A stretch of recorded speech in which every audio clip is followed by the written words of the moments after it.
But I want to do this right now because some of you have noticed that throughout this webinar already, there have been lots of opportunities for you to go to the chat, for you to think, for you to process. It hasn't been continuous flow of information from me. So the question is, what does this have to do with it? And the answer is, we have systems in place in our cognitive architecture and cognitive structure that monitor the flow of information. And I'm going to put this in the chat room because it's very important. But too much, too fast, it won't last. In other words, our brain likes to shift between focused thinking and diffuse thinking.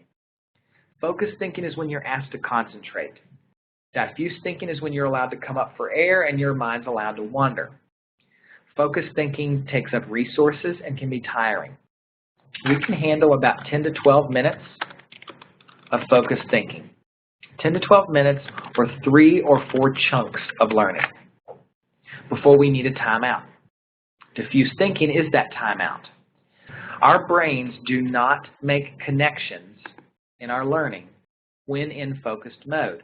Partly because in focused mode, your brain puts on blinders to focus. So it purposefully blocks out connections.